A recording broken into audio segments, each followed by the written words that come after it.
بسم اللہ الرحمن الرحیم۔ السلام علیکم ورحمۃ اللہ وبرکاتہ۔ شب قدر یا لیلۃ القدر مسلمانوں کے درمیان سال کی سب سے زیادہ بافضیلت رات ہیں۔ رمضان المبارک کی آخری راتوں میں سے ایک رات شب قدر کہلاتی ہے، جو بہت ہی قدر و منزلت اور خیر و برکت کی حامل رات ہے۔ اسی رات کو اللہ رب العزت نے 1000 مہینوں سے افضل قرار دیا ہے۔ قدر کا معنی مرتبہ کے ہیں، چونکہ یہ رات باقی راتوں کے مقابلے میں شرف و مرتبہ کے لحاظ سے بلند ہے، اسی لیے اسے لیلۃ القدر کہا جاتا ہے۔ خوش نصیب ہے وہ شخص جس کو اس رات کی عبادت نصیب ہو جائے۔ وہ جو شخص یہ ایک رات عبادت میں گزار دے، گویا اس نے 83 سال اور 4 مہینے سے زیادہ کا عرصہ عبادت میں گزار دیا۔ شب قدر میں ایک گھڑی ایسی ہے کہ جو دعا مانگی جائے قبول ہوتی ہے۔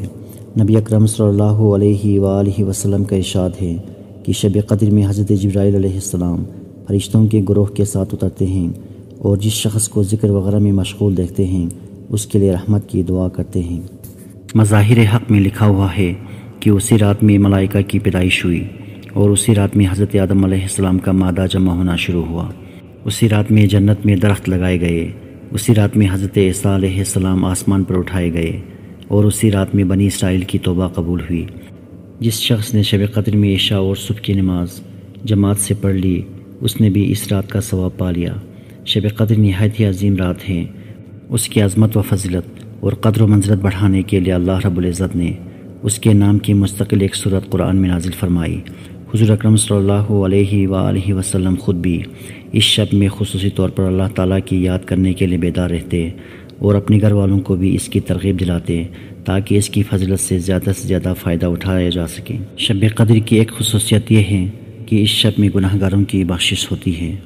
یوں تو رمضان مبارک کا پورا مہینہ آخرت کی کمائی کا ہے، تاہم اس مہینے کے آخری عشرہ اور اس میں شب قدر ایک خاص عظمت اور اہمیت کے حامل ہیں۔ جب رسول اکرم صلی اللہ علیہ وآلہ وسلم کو پہلے لوگوں کی عمروں پر آگاہ فرمایا گیا تو آپ صلی اللہ علیہ وآلہ وسلم نے ان کے مقابلے میں اپنی امت کے لوگوں کی عمر کم دیکھتے ہوئے یہ خیال فرمایا کہ میری امت کے لوگ اتنی کم عمر میں سابقہ امتوں کے برابر عمل کیسے کر سکیں گے، لہٰذا آپ صلی اللہ علیہ وآلہ وسلم کو لیلۃ القدر عطا فرما دی گئی، جو 1000 مہینے سے افضل ہے۔ ایک حدیث مبارکہ میں ہے کہ جو شخص لیلۃ القدر میں ایمان کے ساتھ اور ثواب کی نیت سے عبادت کے لیے کھڑا رہا، اس کے تمام پچھلے گناہ معاف کر دیے جائیں گے۔